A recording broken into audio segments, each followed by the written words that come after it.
은혜 받는 마음으로 다 같이 인사 나눕시다. 은혜 받는 성도에서 여러분들이 가장 사랑하는 사람이 있다면, 여러분들 식구를 비롯해서 친구를 비롯해서 정말로 사랑하는 사람이 있다면 그분들을 전도를 해서 함께 천국에 가서 영광을 누리며 살 수 있도록 힘쓰는 여러분들 되시기를 바랍니다. 오늘은 맥주절 감사와 축복이라는 그런 제목을 가지고 말씀을 드리려고 합니다. 오늘 본문이 바로 맥주절, 장막절, 유월절 이 3대 절기를 지키라고 합니다. 이 3대 절기는 유대인들에게는 생명과 같은 그런 절기입니다. 그래서 그 절기를 꼭 지키되 자자손손이 지키도록 말씀했습니다. 3대 절기는 무엇이냐 그러니까 유월절이에요.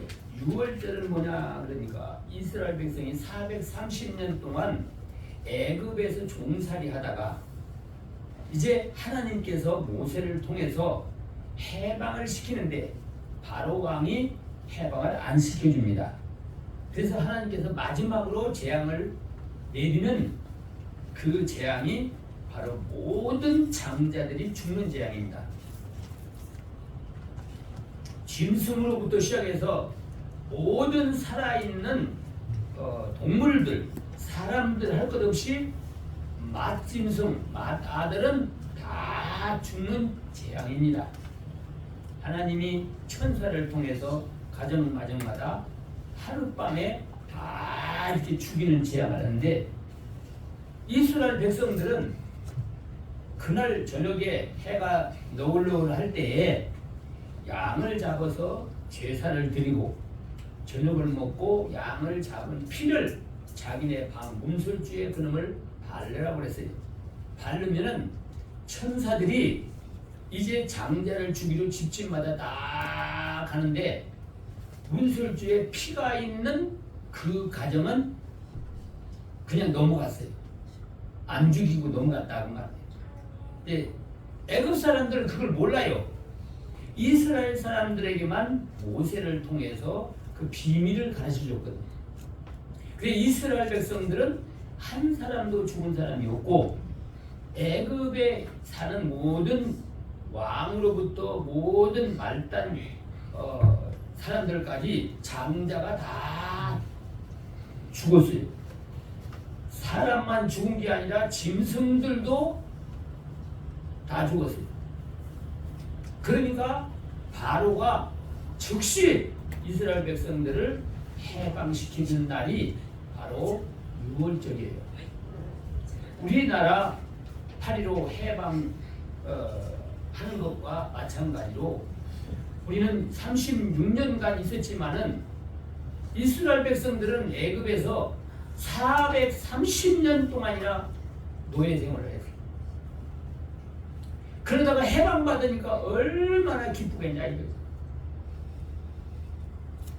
그래 그 기쁨을 생각하며 하나님의 은혜를 생각하며 이 날을 잊지 말고 유월절을 꼭 지키라. 나라가 구원받은 날이다.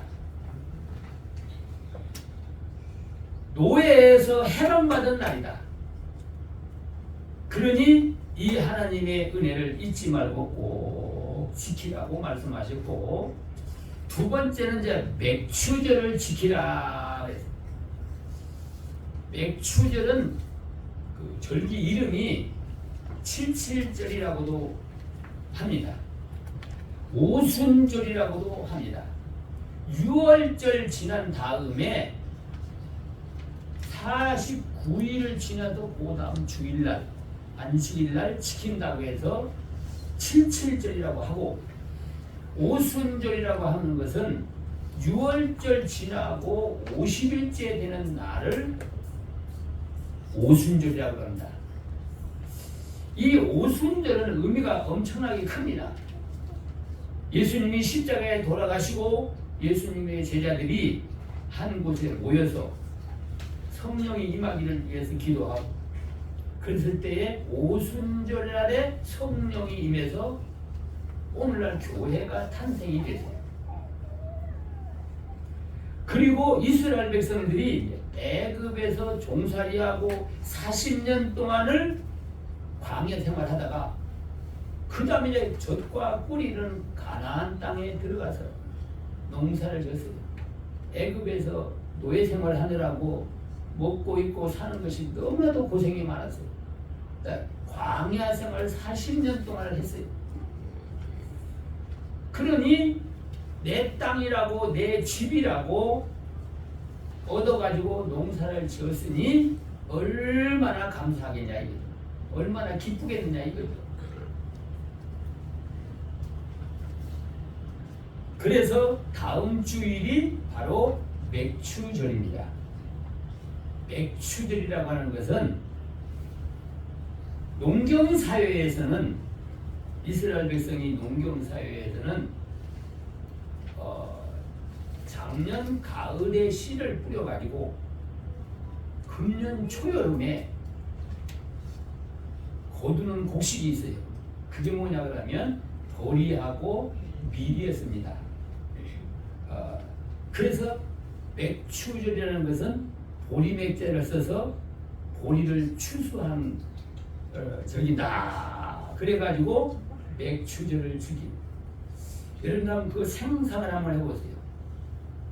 광야 40년 동안 내 땅도 없고 내 집도 없고 농사도 하나도 못 졌어요. 내 거라고 쌓아놓은 것도 하나도 없어요. 그 전에는 애굽에서 430년 동안 노예 생활하느라고 먹고 살기가 그렇게 힘들었어요. 그러다가 이제 젖과 꿀이 흐르는 가나안 땅에 들어가가지고 내 땅을 분배받고 내 집을 분배받아가지고 내 집에서 내 땅을 가지고 내가 농사를 져가지고 첫 수확을 거둬가지고 그걸 감사절로 지킨다는 것입니다. 입장을 바꿔놓고 한번 생각해보면 여러분들 그 입장을 바꿔놓고 유대인의 입장에서 한번 생각해 보세요. 이 맥추절이 얼마나 의미가 있고 얼마나 기쁜 절기인가. 그런데 요새 맥추절을 지키는 교회들이 자꾸 없어져 가요. 왜 안 지키느냐 그랬더니만 요새 보리 농사 누가 짓냐, 밀 농사 누가 안 짓는데, 추수도 안 하는데 뭐 맥추절을 지키냐 그런 얘기를 하더라고요. 맥추절을 지키는 것은 우리가 6개월 동안 농사져서 그것 가지고 먹고 입고 사는 거예요. 내 것을 가지고 먹고 입고 사는 거예요. 그럼 오늘날은 맥추절을 어떻게 지키냐면 6개월 동안 내가 먹고 입고 사는 것을 뭐 어디 가서 공장에서 일을 하든 회사를 경영하든 사업을 하든 뭐 장사를 하든 뭘 하든 6개월 동안 내가 노력해가지고 먹고 입고 사는 거예요. 농사 짓는 분은 농사를 져서 수입을 했지만 여러분들 직장 생활하면 직장에서 수입을 얻어요. 직업이 다양해졌다는 거예요. 옛날에는 오로지 밭에서 농사만 져서 먹고 살았는데 지금은 직업이 다양해졌기 때문에 돈을 버는 방법도 다 다르다는 거예요. 아마도 여러분들은 보릿고개라는 말을 들어보기는 들어봤는데 경험을 한 분들은 그렇게 많지를 않을 것 같아요. 보릿고개 경험해봤어요? 보릿고개 경험해본 분도 있어요. 참 보릿고개가 높고 힘들었어요. 넘어가기가 힘들었어요. 그러니까 무슨 태산을 넘어가는 줄 알고 그러는데 그거 아니라 없는 사람이 가을에 농사져가지고 빚 갚고 나면 먹을 양식이 별로 없어요. 또 빚을 얻어가지고 먹어요. 근데 그 빚을 얻어가지고 그러면 봄에 추수하기 전에 보리를 거두기 전에 한 달 동안 양식이 다 떨어져요. 그리고 한 달을 어떻게 넘어가느냐 이거예요. 양식이 다 떨어진 거예요. 그래서 보릿고개라는 말을 거기다 붙여서 보릿고개라.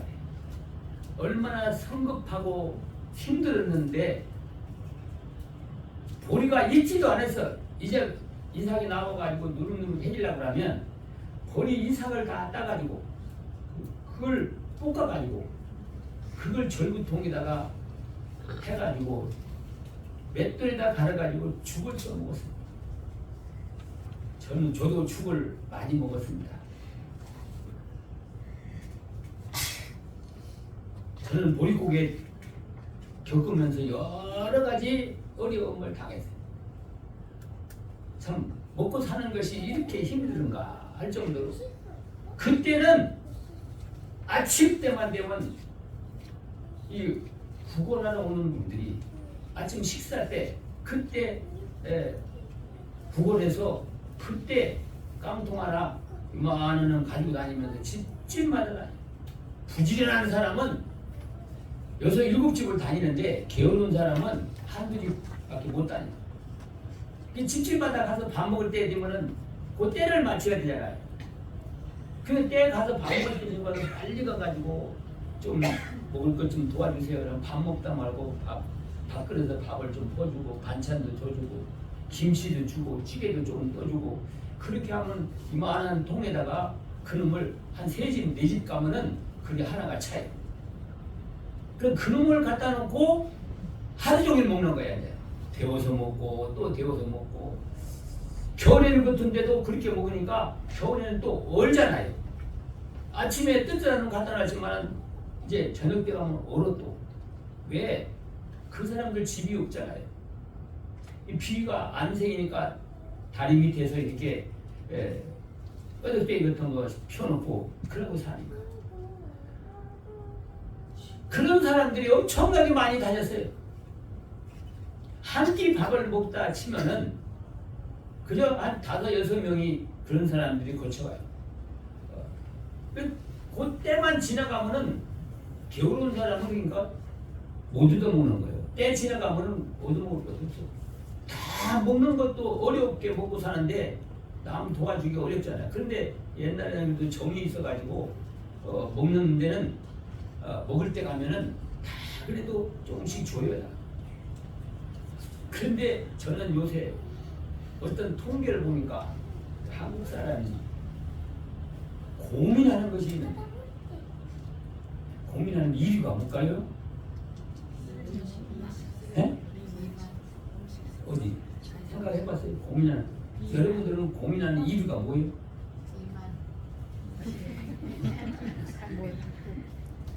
놀랍게도 살 빼는 것이 고민이에요.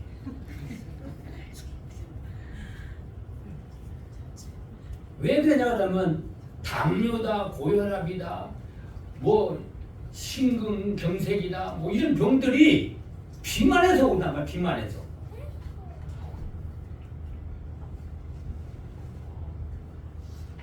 비만은 왜 생겨요? 비만은 왜 생겨요? 요새는 뭐 사시사철 먹고 싶은 거 그냥 먹고 사는 거야. 그냥 적당히만 먹으면 괜찮은데 이게 과분수로 먹는 거예요. 이게 조금 먹을 만큼만 먹으면 되는데 이거 먹고 싶고 어떤 분이 그러니까 살을 못 뺀다. 왜 못 빼냐 그러니까 하여튼 뭐만 보면 먹고 싶대. 이게 시장에 가도 먹고 싶은 거 주섬주섬 다 산다는 거야. 먹고 싶은데 어떡하냐 이거요. 그랬더니만 출산을 하고 나서 5, 6개월 사이에 30kg가 늘었다는 거예요. 30kg를 빼는데 얼마나 지옥 같은 고통을 당했다고 얘기를 합니다. 한번 가만히 생각해 보세요.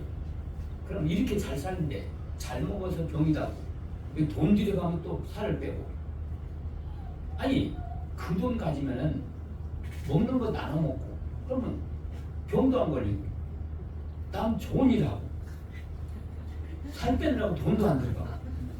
그거 얼마나 좋으냐고 이게. 근데 이 사람의 3대 욕심이 있어요. 이 3대 욕심이 누구든지 다 있어요. 이 욕심을 자기가 다스릴 수 있어야 된다는 거예요.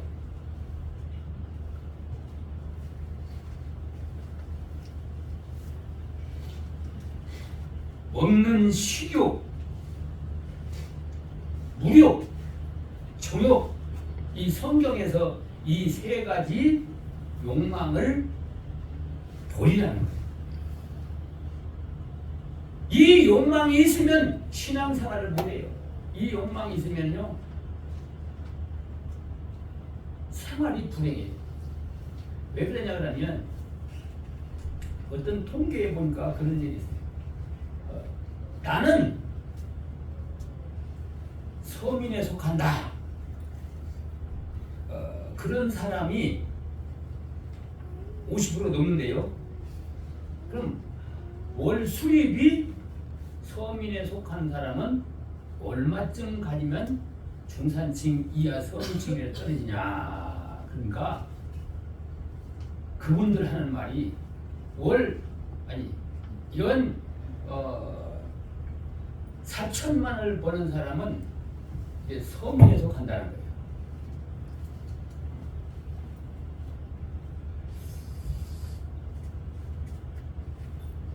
근데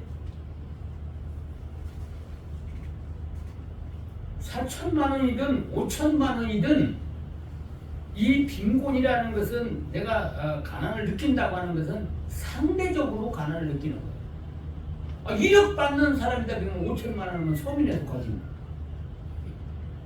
먹고 입고 사는 것이 정말로 어려워가지고 정말로 제대로 못 먹는 그런 극빈 사람을 제외하고 먹고 살 만큼 되면 만족을 누려야 되는데, 왜 그러냐면 자꾸 욕심이 나보다 잘 사는 사람을 보고 내가 빈곤을 느끼는 거예요. 그러다 보니까 뭐가 생기냐 그러니까 욕심이 생기다 보니까 현재 만족을 못 느끼고 우리 성도들도 하나님 앞에 감사를 못 느끼는 거예요. 그 감사가 없어져 버리면은 자, 가정에서도 서로가 감사가 없어져 버리고 기대치가 항상 만족을 못 채우기 때문에 자식은 부모한테, 부모는 자식한테 기대치가 너무 욕심이 커. 그러니까 만족을 못 느끼는 거예요. 그러다 보니까 다 근심, 걱정과 불행에 살고 있다는 거예요. 이스라엘 백성이 40년 동안 광야 생활하다가 가나안 땅에 들어갔잖아요. 자기 집이 생겼잖아요. 자기 땅이 생겼잖아요. 그러면 감사할 줄 알아야 돼요. 처음에는 눈물 겹도록 하나님 앞에 감사를 드렸어요.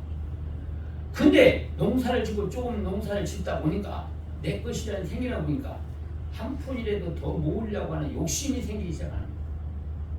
그러면서 욕심이 생기면서 어떤 일이 있었냐 그러니까 하나님 앞에 멀리 가야 되는데 제사를 드리러 안 가는 거예요.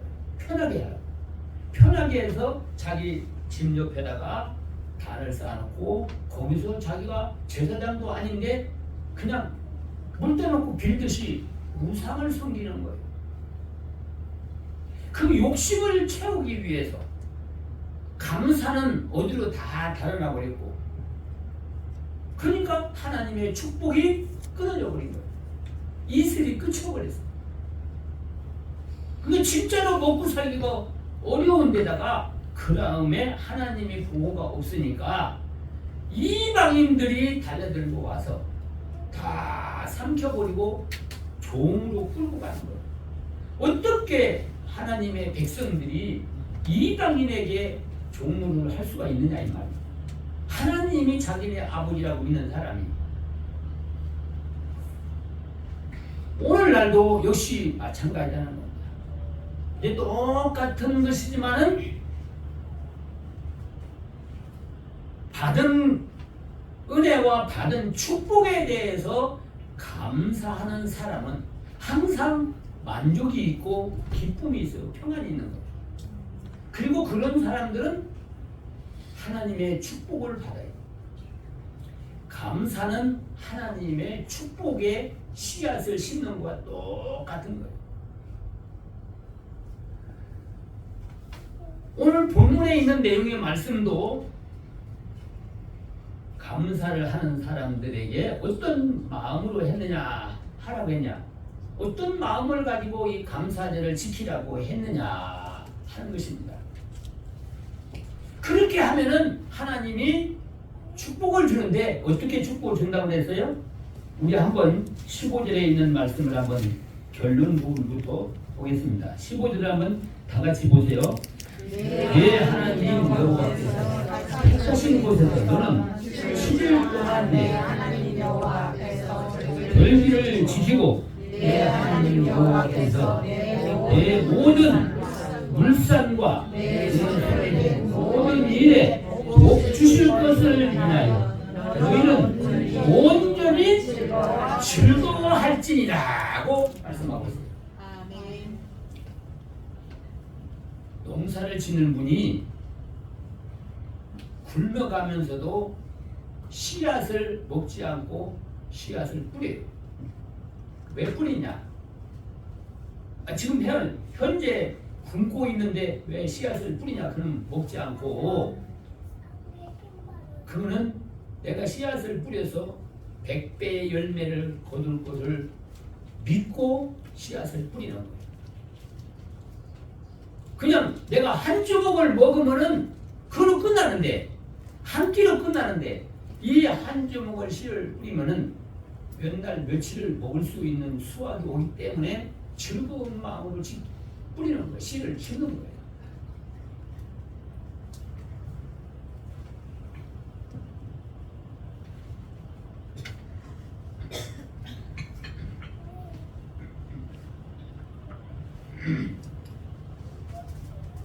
농사를 이렇게 지어 보면은 어떤 때는 잘 될 때도 있고 어떤 때는 안 될 때도 있고 그래요. 과일나무를 심어도 뭘 하든지 간에 그래요.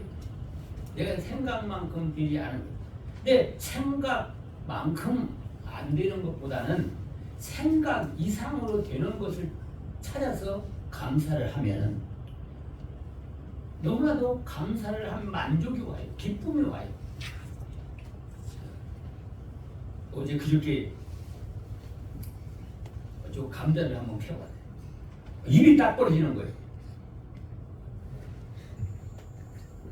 이 감자 그렇게 큰 거 처음 봤어요. 이만한 놈이 3개가 들었어. 요만한 것이 뭐 서너 개 또 들고. 이만한 놈이 3개가 나오니 소리가 전혀 나오더라. 심을 때 어떻게 했냐? 감자 종자를 심을 때는 여기 저 묘목 파는 사람이 다 팔고 치질이기 요만씩 한 거예요. 요만씩 한. 이게 나갔는가? 이게 크겠는가? 그랬는데 그놈이 나더니만 그렇게 또 놀라운 거 있더라. 뭐냐 그러니까 이게 대추만은 또 살구만하고 대추만한 그런 것이 어떻게 해요? 이 감자 위에다가 쫙 퍼져서 올라와 있는 거예요. 그 대충 보니까 한 50개가 되더라고. 하여튼 뭐 이만큼이 땅에 또 있고 땅 위도 올라왔어 이놈이. 그 하나가 그게 왜 그러냐?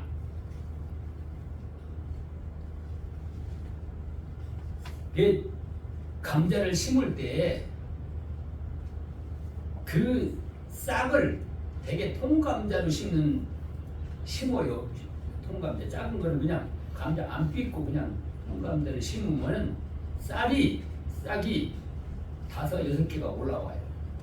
싹이 올라오는 그 뿌리에서 감자를 안기 시작하는 거예요.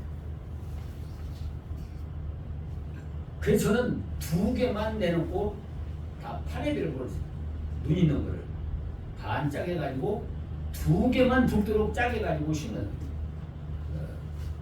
그러니까 일반적으로 감자가 좀 크게 나지.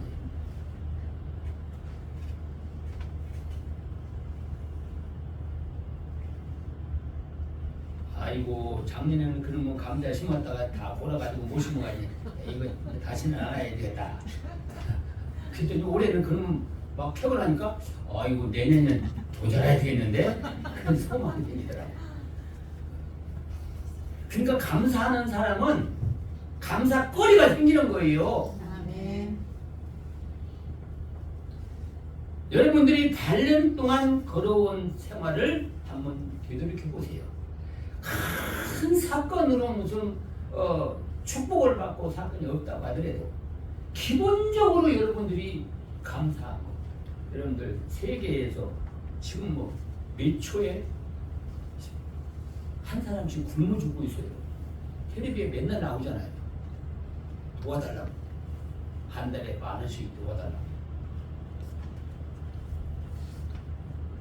그 사람들 하나님께서 그 하늘 우편에서 그걸 다 보고 있는 거예요. 그 사람이나 우리나 똑같이 하나님의 형상대로 지음만 하나님의 백성 아니에요?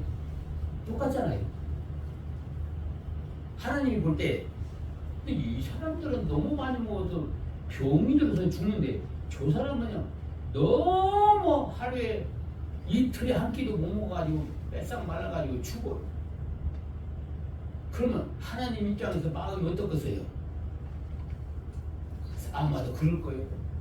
배불리 먹는 사람이 야 너 조금만 먹어 살 안 찔 정도는 먹고 그 사람들을 위해서 좀 도와. 그 사람들 한번 생겨야 그 사람도 사람이야. 내 자식이야. 그럼 여러분들 부모님들이 자식들을 놓고 보세요. 어떤 자식은 말이야 굶어 죽어요. 그런데 어떤 자식은 막 많이 먹어서 살이 두룩두룩 쪄가지고 그러면 큰 자식한테 뭐라고 그랬어요? 잘 사는 자식한테 야 너 좀 네 형제들이잖아 좀 도와줘라 집안채 사줘라.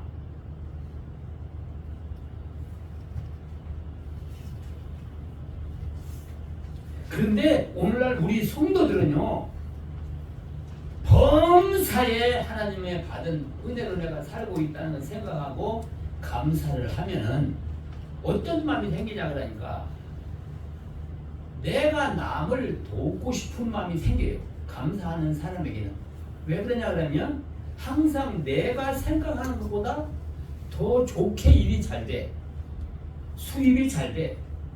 그러니까 이 수입이 더 많이 됐으니까 남을 도와줘도 기쁜 마음으로 도와주고 그리고 하나님 앞에 더 감사를 하게 되는 거예요.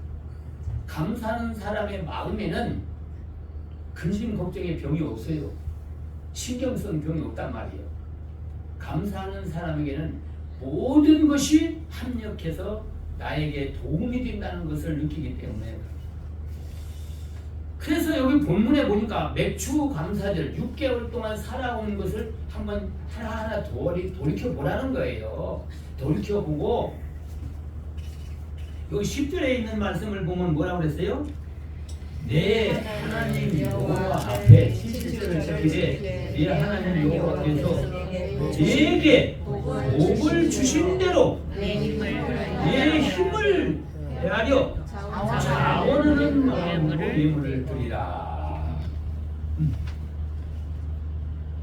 맥주절을 지킬 때 하나님께서 내게 주신 복 주신 대로 헤아려 보고 기쁜 마음으로 드려라.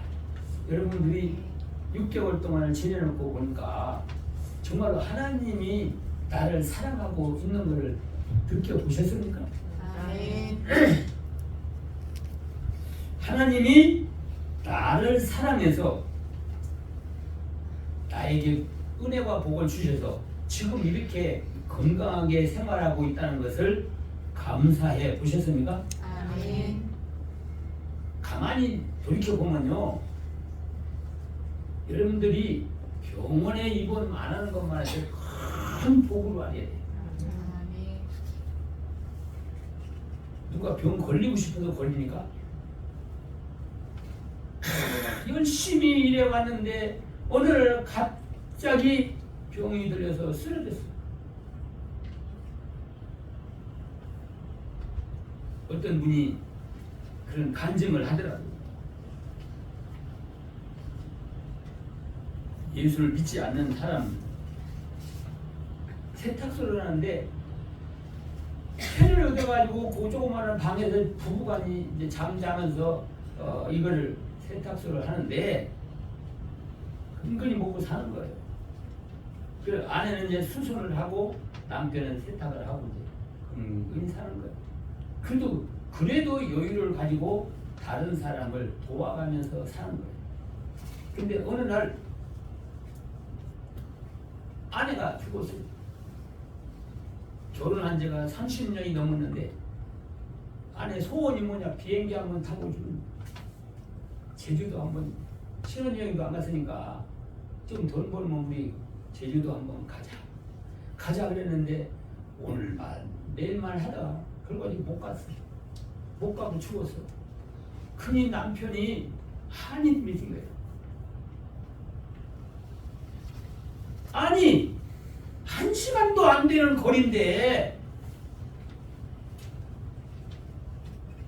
그 왜 못 갔는가?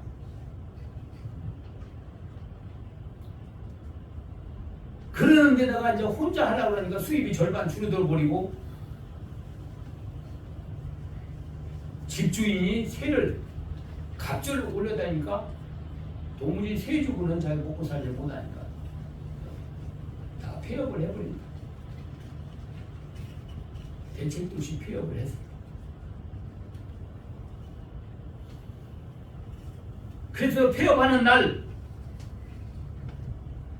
저녁에 동네 사람들이, 주민들이 20-30명이 온 거예요. 내일 이제 떠난다고 하니까 오늘 송별하기가 온 거예요. 그래서 선물도 사가지고 오고 그러면서 돈 봉투를 주는데 그분들이 그 동네 단골로 오는 사람들이 돈에 욕심 없이 살았단 말이에요. 이 사람이 돈 없다고 한다면은 생기면 주세요 하고 그냥 해주고,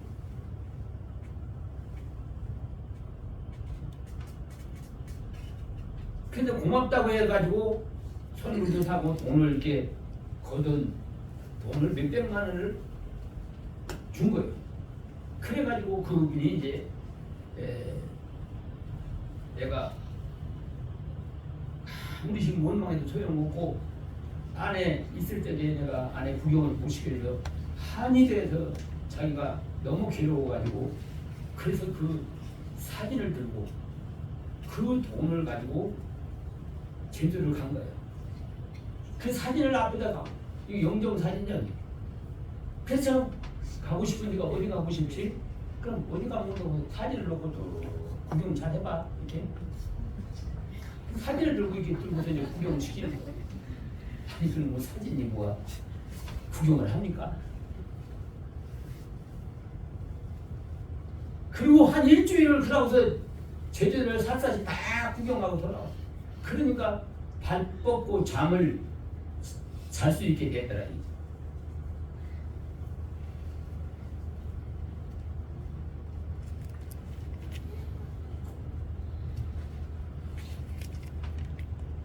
동네 사람들이 그 소원을 이루어준 거예요. 그냥 항상 동네 사람들에게 인색하게 따지지 아니하고 그렇게 잘 해주고 때로는 이제 뭐 생일도 챙겨주고 다 이러니까 그동안 우리가 받은 은혜가 있어가지고 그 은혜를 우리가 그냥 보낼 수가 없어서 십시일반을 거둬서 이렇게 한다 하고 그래서 그 열례로 돌아온 거죠. 근데 그분이 평상시에 이렇게 남을 잘 도와요. 세탁을 하는데 신사복에서 돈이 몇천만 원이 나온 거예요.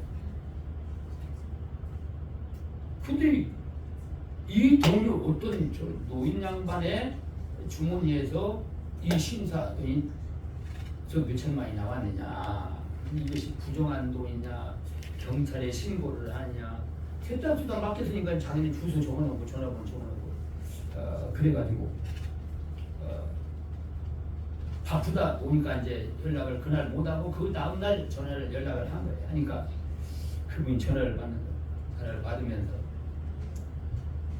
그분이 양로원을 경영하는데 양로원이 이게 증축을 하려고 여기저기서 찬조금이 들어온 거라는 거예요. 그걸 찾아가지고 이제 내일 쓰려고 이제 내일 은행에다 넣으려고 이제 그렇게 했는데 그날 잊어버려. 어디다 놓은지를 모르는 거예요. 온종일 찾다가 못 찾는 거예요. 밤새도록 잠 잤겠어요? 못 자고. 그래 그 다음날 세탁소에서 연락이 온 거예요. 세탁물 맡겠지요? 예, 그렇다고. 근데 이 세탁 안 주머니에 돈이 거액이 들었더라고 이제. 그러니까 이분이 막 그냥 경색을 하는 거예요. 자기 돈을 받아가지고 어딘가 놨는데 어디다 놓은 거를 모르는 거예요 이게. 사무실도 가보고 뭐 좀 별별 자기 왔다 갔다 한 데를 다 하고 혹시 빠지게 했는가 다 가지고 밤새도 잠도 못 자는데 그러니까 이 양반이 고맙다고 그러면서 그 다음날 세탁소에 대형 냉장고를 하나 사다 준 거예요. 고맙다고. 이 사람은 아니라고. 근데 이 양반이 이제 세탁소 그만두니까 그 냉장고가 뭐 1년밖에 안 썼으니까 그놈을 가지고 또 양로원이 그쪽도 갖다 준 거예요 이제. 그 돈을 갖다 준 거잖아요. 그게 양로원에서 너무나 고맙게 생각하고 근데 이 사람은 갈 데가 없어요. 세탁 그거 빼가지고 어디가 집을 얻을 만한 걸 못 쓴 거예요. 그러니까 그 양로원 원장이 있다가 그러면은 우리 양로원에 방이 빈 방들이 있으니까 여기 생활하고 여기서 심부름도 하고 이렇게 일을 하면은 먹고 사는 걸 할 수 있게 하라. 그러니까 이 양반이 그래도요 거기 가가지고 양로원 가가지고 도우면서 생을 마쳤다고 하는 그런 얘기가 있습니다. 심은 사람에게는 거두는 것이 있는 거예요. 심지 않은 사람에게는 하나도 거두는 것이 없는 거예요. 하나님은 내가 가만히 생각해 봤어요. 자, 여기 여러분들 뭐 달라고 구하죠? 그러면 미국 사람은 어떻게 하겠어요? 미국 사람도 달라고 하겠죠? 기도하겠죠? 그럼 영국 사람은 어떻게 하겠어? 영국 사람도 기도하겠잖아요? 세계에 있는 사람이 나도 좋아주세요, 나도 좋아주세요, 나도 좋아주세요. 다 세계에 있는 사람이 수천만 명, 수억 명이 달라고 하는데 하나님은 도대체 그걸 어떻게 채워줄까? 채워줄 수 있을까요? 하늘 창고다 쌓아놨을까? 그러니까 하나님은 이 세상을 무에서 아무것도 없는 공허한 가운데서 우주 모든 만물을 만들고 지구를 만든 거예요. 말씀으로 만드는 거예요. 그 하나님이 전지전능하다는 거예요. 그 하나님이 다른 분도 아니고 여러분들이 섬기는 하나님 아버지라 그 말이에요. 아멘. 말씀 한마디만 하면은 세계 사람은 세계 사람 여러 가지 구하는데 천사를 보고 얘들아 알아서 처리해 잘 되더라. 말 한마디 하면 그걸 끝나는 거예요. 하나님이 모르는 게 있어요. 그런데 하나님이 복을 받을 그런 일을 해야 되는데 받은 거에 대한 감사하는 사람에게 1차적으로 축복을 주는 거예요. 그런 사람을 도와줘야 하나님의 일이 확장되잖아요. 주면은 그냥 자기 어깨만 채우면 안 나오는 사람 주면은 하나님도 적자 운동이야.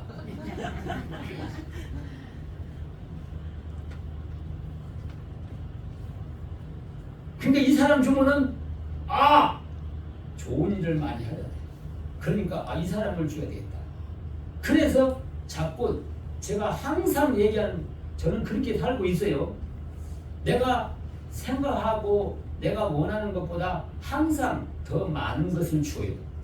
이 주는 재미가 있어요. 그래서 나도 주는 재미가 있다고.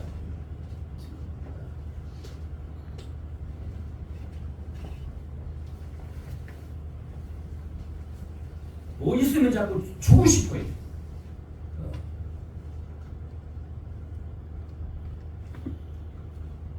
올해는 여기 복숭아가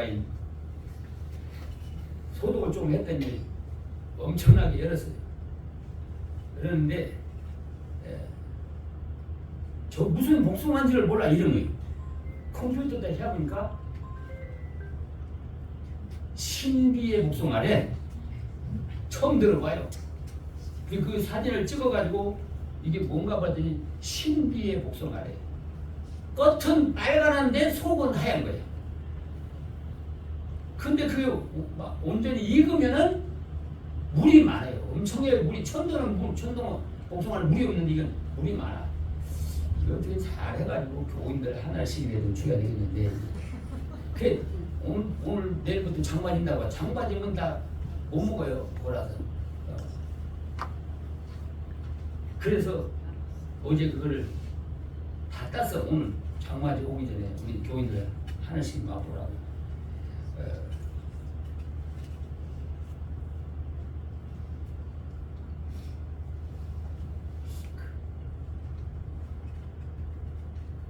제가 이게 이제 비어 있는 거니까 땅이 비어 있는 거니까 이것도 심고 저것도 심고 그거 할 여력이 안 되지만은 심고. 근데 그 심어가지고 이렇게 교인들이 이렇게 나눠주고 같이 먹는 것이 그것이 그렇게 보람을 느끼는 거예요. 근데 하나님은 오히려 더 주는 거예요.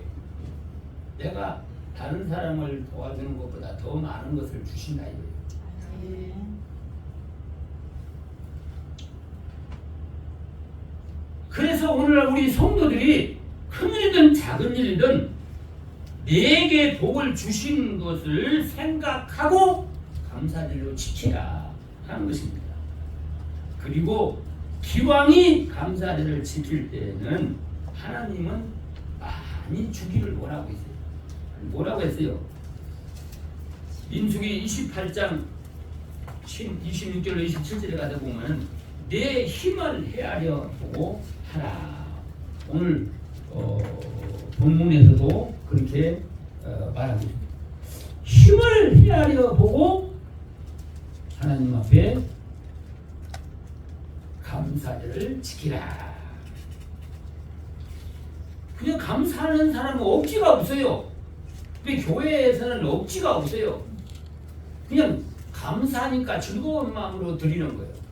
그래서 우리 여러분들한테 제가 늘 강조하고 말하는 것은 하나님을 섬기는 걸 어거지로 하지 말고 감사한 마음으로 즐거운 마음으로 하라는 거예요. 기왕에 하려고 하면 축복받을 수 있는 그 믿음을 가지고 해야 되지 않느냐. 하나님의 일은 누구를 통해서도 해나가요.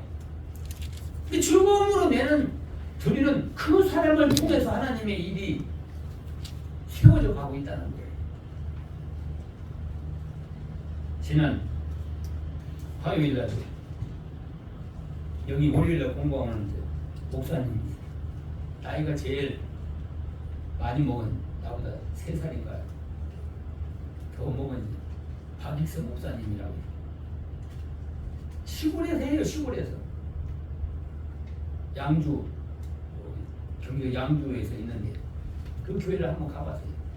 근데 거기 교회를 누가 올 사람이 없대. 교인이 없어가지고.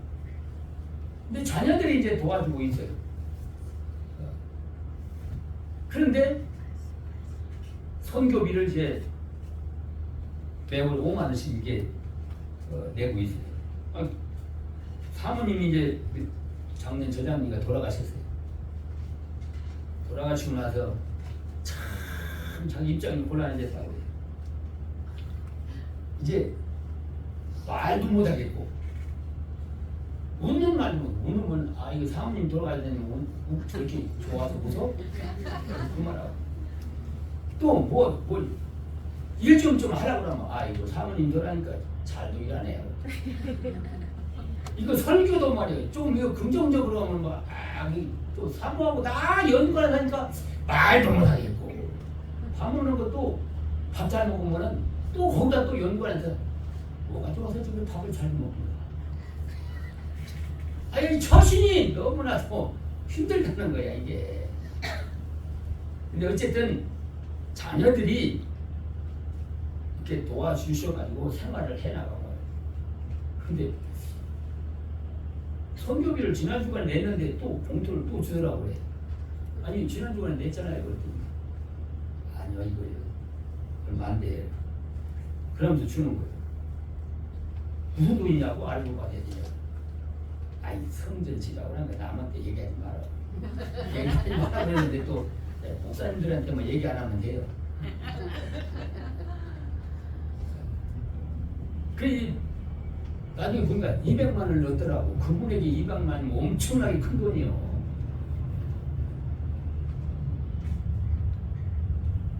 또 여기 이제 우리 공부하러 온 분이 이제 매월 5만 원씩을 해요. 그 이제 10대 하려고 이제 이렇게 하는데 식사는 우리 교회에서 하니까 그놈이 자꾸 모여졌어요. 이제 모여져서 가지고 지금 어저께 지난 화요일날 얘기를 하는 거예요. 얘기가 한 200만 원 모아졌다는 거예요.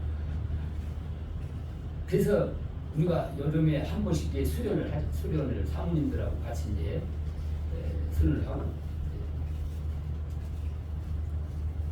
그러는데 또 뭐 이렇게 뭐 어렵다는 핑계로 안 내는 사람이 있어. 5만 원도 못 내는 사람이 있어.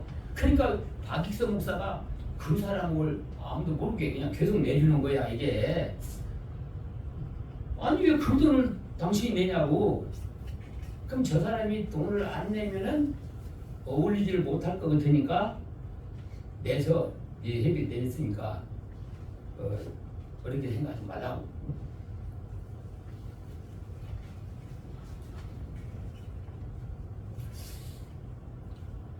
하나님은 어쨌든지 간에 심은 대로 주신다는 거예요. 아멘. 그래서 힘을 헤아려서 해라. 그리고 자원하는 마음으로 드려라. 우리 10절에 있는 내용의 말씀을 보면은 자원하는 마음으로 드리라는 겁니다. 어거지로 하지 말라는 거죠.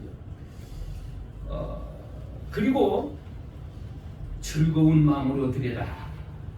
즐거운 마음.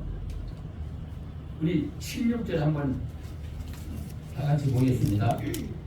너희 중 모든 남자는 1년 3, 4번 무교절과 77절과 초절에 내 하나님 여호와의 택하신 곳에서 여호와께 보이되 공수로 여호와께 보이지 말고. 뭐라 그랬어요? 공수로 공수로 빈손 보이지 말라. 그 말씀은 무슨 말이냐 하면 하나님은 축복을 주려고 하는데 조건이 있어야 되는 거예요. 그 조금이라도 이렇게 뭐 그릇이 있어야 주지. 저는 어렸을 때부터 그런 걸 많이 보고 살았어요. 우리 부모님 밑에 그걸 많이 보고 살았어요. 남에게 주는 거는 후하게 언제든지. 예. 쌀을 빌려 먹어도 쌀 주는 사람들은 그냥 어떻게 그래 이 말에다가 쌀을 댈 때는 쌀을 세워서 된다 그래. 쌀을 세워서 된다. 이게 해가지고서 살살 이렇게 올려 이렇게 돼. 이게 움직이면 꾹꾹 줄어들어 이게. 그러니까 싹 세워서 한 말을 하면은 집에 와서 재보면 한 반 대박은 빠져. 반 대박 안 쳐. 그래도 갖다 줄 때는 어떻게 해? 갖다 줄 때는 쾅쾅 눌러야 쾅쾅 2번 해가지고 딱 해주고 그 덤으로다가 또 반 대박 더 넣어가지고 그리고 갖다 줘요. 그러니까 그 사람은 우리 부모님이 뭐 좀 빌려달라고 그러면 물어보지도 않아요. 뭐 쓰냐고 물어보지도 않아요. 그런데 중요한 건 뭐냐 그러니까 그 동네에서 가장 가난하게 살 지방 칸도 없이 큰 집에 사랑이 아니지만은 지금에 와서는 제일 축복을 받았다고 동네 사람들이 그 교회에서도 그러는 것은 부모님들이 섬겨서 우리 그 몽교회를 가면 그래 그 친구 장로가 있는데 군사님의 신앙에 열매가 맺었다 이거 자녀들을 통해서.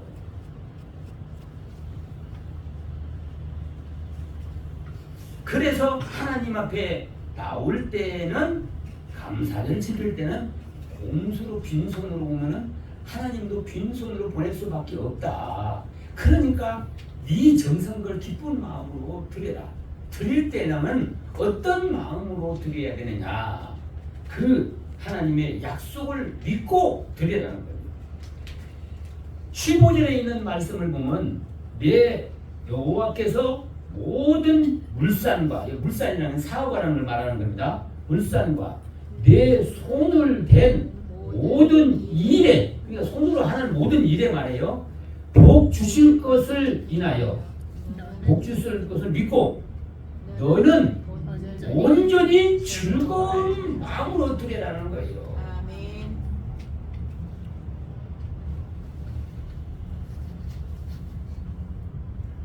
미국이라는 나라는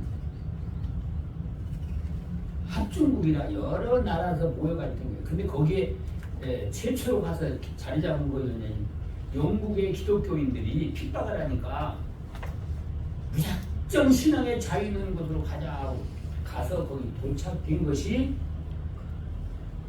바로 아메리칸 대륙이에요. 근데 거기까지 가는 동안에 사람들이 절반이 죽었어요. 가는 동안에 굶어서 죽었어. 병들 죽고 굶어 죽고.